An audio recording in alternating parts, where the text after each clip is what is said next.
Tok, tik, tok, tik, tok. Kita semua sudah pernah mendengar jam. Tapi pernahkah kita memikirkan apa artinya itu? Ada dua waktu dalam hidupmu, kelahiran dan kematian. Gap antara kita dilahirkan sampai menuju kematian kita, itu di bawah kendali kita. Itu satu-satunya yang di bawah kontrol kita. Oke, katakan kamu tidak ingin dilahirkan seperti ini. Kamu merasa dunia ini nggak adil, merasa nggak sempurna. Kalau bisa milih, kenapa ya aku nggak dilahirkan di perut orang kaya? Kenapa ya aku nggak dilahirkan dengan wajah yang good looking dan simetris? Itu sesuatu yang telah terjadi. Tugas kita kembali bersyukur dan melakukan apa yang bisa kita kontrol. Sekarang, kita nggak tahu berapa jaraknya antara kelahiran dan kematian akan terjadi. Dan kamu mungkin sudah mendengar berkali-kali cerita tentang seseorang mendapat kabar buruk. Kamu tahu mereka punya kanker yang mengancam jiwa. Mereka hanya punya beberapa bulan untuk hidup. Mereka berhenti dari pekerjaan mereka, menjual semua harta mereka dan pergi secara sukarela ke negeri yang jauh, beribadah sebanyak-banyaknya, memperbaiki hubungan dengan orang lain, menghabiskan waktu dengan orang penting. Jadi, yang menjadi pertanyaannya adalah, mengapa kita menunggu momen-momen seperti itu dulu, baru kita melakukan hal-hal besar tadi?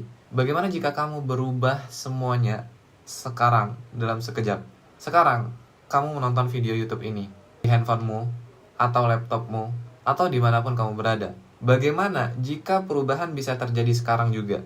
Ini tentang don't waste your time. Buat kamu yang memasuki umur 20-an, atau memasuki umur 20, FYI, aku sekarang memasuki umur 20 tahun, dan aku sudah curi start di umur 19 tahun. Sampai detik ini, banyak pengalaman yang sudah kulewati. Tentu sebagai orang yang memasuki umur 20 tahun ya. Aku mendapatkan 20 juta pertama di umurku yang sekarang. Dan aku mulai membiayai kehidupan dan kuliahku di umur 19 tahun. Walaupun orang tua masih ngirim dikit-dikit, aku tahu, aku tinggal di negara yang jauh dari tempat aku dilahirkan. Teman-teman sekelilingku, mereka orang-orang kaya. Jadi aku curi start lebih cepat. Di usia 20 tahun ini, aku mau membagikan dari apa yang sudah kukumpulkan, mulai dari bacaan, podcast-podcast yang sudah kudengar, ke kalian semua. Karena mungkin ini bisa menjadi pengingat buatku dan buat kamu yang nonton ini. Ketika kita memulainya di usia yang lebih muda, mungkin struggle kita bakal lebih besar gitu kan. Karena dari segi mental, pola pikir, kita itu belum siap gitu. Kita belum siap menerima tanggung jawab dan menyelesaikan berbagai macam masalah dalam hidup. Tapi dari situ kita banyak belajar. Aku ingat banget di saat orang lain pulang kuliah pada ke kosan atau apartemennya masing-masing, aku harus ke restoran dari jam 12 siang hingga jam 12 malam untuk part-time sebagai koki di restoran Indonesia di Jordan. Aku jam 8 pagi hingga jam 12 siang, itu waktu kuliah. Dan di hari libur, aku menyempatkan buat video ini. Dan biasanya aku buat reels di Instagram. Aku punya waktu libur 2 kali dalam seminggu. Dan aku sempatkan buat ngonten gitu. Kalau dibilang capek, ya capek. Tapi dari situ aku belajar bagaimana menjadi lebih dewasa. Mulai dari caraku menahan emosi, caraku mengatur waktu, caraku bertanggung jawab atas kesalahan-kesalahan yang terjadi. Aku yakin apa yang kudapatkan sekarang, mulai dari pengalaman, materi, atau uang, itu sebanding dengan apa yang kuusahakan. Termasuk ilmu-ilmu yang aku pelajari di sini. Mulai dari ilmu agama, ilmu dunia, dan segala macam ilmu di sini. Aku juga baru sadar, di dunia ini sebenarnya nggak ada yang betul-betul peduli dengan kita. Aku katakan serius, di dunia ini, orang-orang itu nggak ada yang benar-benar peduli dengan kita. Mulai dari prosesmu, gagalmu, bahkan kesuksesanmu, semuanya nggak ada yang peduli. Mereka pada fokus ke dirinya masing-masing. Dan semua orang datang dan pergi.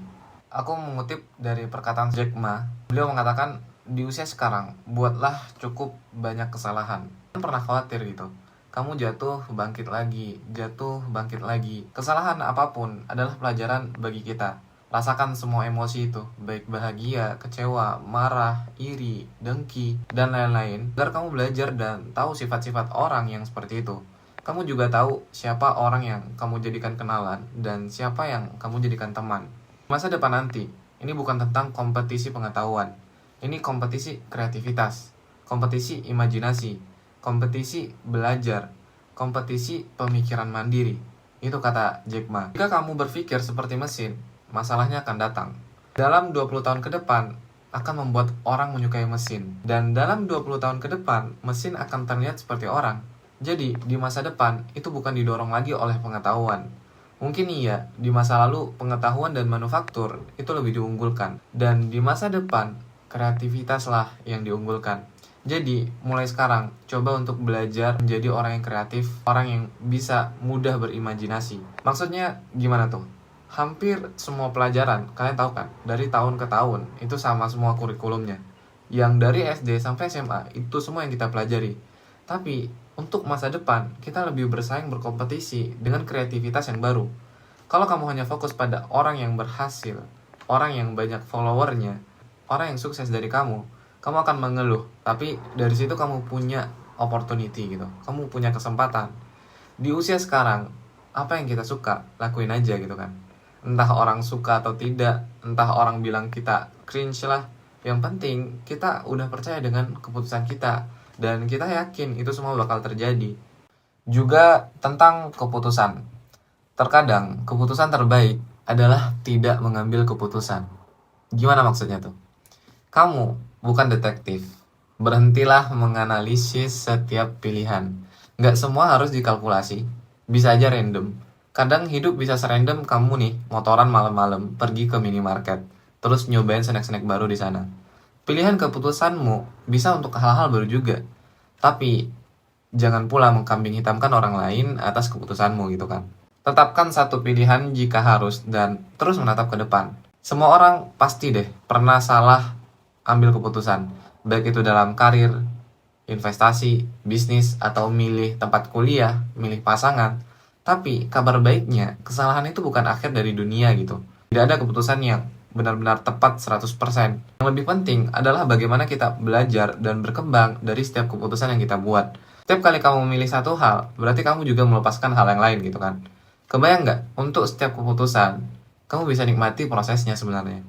Dan ingat, selalu ada hal random yang bisa kamu lakukan.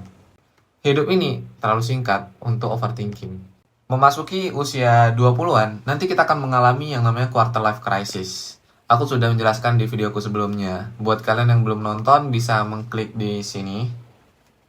Yaitu adalah masa-masa dimana kita bingung mau jadi apa, pekerjaan kita nanti gimana, dan lain-lain. Padahal, sebenarnya dengan kita merasa quarter life crisis, kita tuh sebenarnya jadi peka dan berusaha mengubahnya sebenarnya. Contoh, kayak aku ingin jadi content creator. Tapi aku nggak pede ngomong depan kamera. Sebisa mungkin, aku bikin video tiap hari ngomong apapun depan kamera. Aku upload di Instagram, nggak peduli teman-teman bakal bilang apa, yang penting adalah bagaimana proses kita melakukan itu. Aku yakin, awal-awal upload mungkin kita jadi pembicaraan orang lain. Ada positif dan negatif. Tapi, itu hanya obrolan sesaat. Toh, masih banyak yang mereka urus selain menjadikan kita bahan pembicaraan kan. Selanjutnya, ada beberapa hal yang bisa menjadi amunisi kita untuk fighting memasuki umur 20-an. Kita harus bisa membangun hubungan yang baik dengan orang-orang sekitar kita. Jangan pernah malu untuk menjadi baik. Dalam tanda kutip, baik seperti apa dulu nih? Kalau dalam bisnis, kita kalau jadi baik, paling baik itu bakal diinjak-injak. Apalagi kita selalu berprasangka baik. Tapi kalau dalam bisnis, kalian itu harus logik kan? Harus transparan, harus egois dalam menghasilkan keuntungan. Beda halnya dengan pertemanan. Kalian harus bisa melihat siapa yang menjadi teman dan siapa yang hanya akan menjadi kenalan gitu. Dari situ juga kalian bisa membangun network. Pada dasarnya juga manusia itu kan berkembang kan ya. Mungkin networknya nggak kerasa sekarang. Tapi nanti di masa yang akan datang kita butuh dia udah menjadi ini dan itu. Kita bangun networking sama dia. Gak harus ketemu tiap hari untuk membangun networking. Tapi bisa hanya sekedar replay story Instagram. Atau hanya sekedar nanya kabar. Kamu tidak sespesial itu. Maksudnya gimana nih? Di umur yang sekarang, kita sering merasa bahwa kita itu menjadi pusat perhatian dunia. Pernah kan ngerasain kayak gitu? Ketika kita ingin berubah, seakan-akan gerak-gerik kita itu diperhatiin sama teman gitu. Padahal mereka juga nggak peduli gitu. Sehingga kita minder untuk berubah. Sekarang bukan waktunya pamer-pamer apa yang kita punya. Tapi waktunya kita seakan-akan mulai lagi dari nol nih. Mulai mandiri, sehingga kita nggak peduli dengan barang-barang branded yang dipamerkan teman-teman kita. Toh duitnya dari orang tua juga gitu kan. Mulailah berpemikiran bahwa investasi layar ke atas itu lebih penting. Tekan pengeluaran sebesar-besarnya, cari income sebanyak-banyaknya. Jangan pernah deketin cewek hanya karena nafsu. Namanya cinta, semua orang kalau udah jatuh, pasti akan terlihat bodoh. Akal kita akan hilang dan nggak objektif. Hilang sudah tujuan-tujuan kita untuk masa depan. Berpikiran bahwa kamu masih belum butuh lawan jenis sebagai support system selagi masih kuat sendiri. Coba kita cari hero untuk kita. Maksudnya gimana tuh? Kita cari seseorang yang bisa kita jadikan patokan dalam mengejar kesuksesan. Sehingga kita tahu nih langkah awal untuk memulai dan mengeksplor diri kita apa. Punya pemikiran bahwa kalau kita mau kaya, itu pasti sebanding dengan banyaknya masalah yang kita selesaikan. Maksudnya gini, ketika orang mencari kekayaan, kan biasanya value yang kita dapat adalah hasil dari masalah dan solusi yang kita selesaikan gitu kan. Contoh, aku bikin video ini buat kamu yang masih bingung atau prepare ketika masuk umur 20-an sehingga menjadi jawaban buat kebingungan kita semua. Setidaknya kita tahu dari orang-orang yang sudah melewati ini tanpa harus kita merasakannya. Kita udah dikasih bocoran. Nah, dari situ aku dapat value, attention dari teman-teman semua atau feedback yang kalian berikan kepadaku. Pikiran bahwa semua itu ada prosesnya. Jangan karena teman-teman kita udah pada sukses, kita ingin cepat seperti mereka juga gitu kan. Sehingga kita dipenuhi overthinking yang gak jelas gitu. Cobalah satu persatu kita improve diri kita. Jadi patokannya itu diri kita, jangan orang lain. Misalnya, aku kayaknya masih malu deh ngomong depan umum. Dan aku tahu public speaking adalah hal yang penting untuk komunikasi. Sehingga belajar mengimprove itu tiap harinya. Jadi, dalam kamu berproses, fokus aja pada kekurangan yang kamu nggak bisa. Semakin banyak kekurangan yang kamu tutup dan kamu tambal, kamu nggak akan kerasa udah jauh di atas orang-orang di sekitarmu. Beda halnya kalau tolak ukur kita orang-orang di sekitar kita. Kita kan kayak merasa kurang terus. Kita merasa kok nggak maju-maju ya gitu. So, lihat kekurangan pada diri kita. Jika kamu suka video ini, jangan lupa like, comment, share, and subscribe. Jangan lupa nyalakan notifnya juga supaya kamu tidak ketinggalan video-video lainnya. See you in the next video.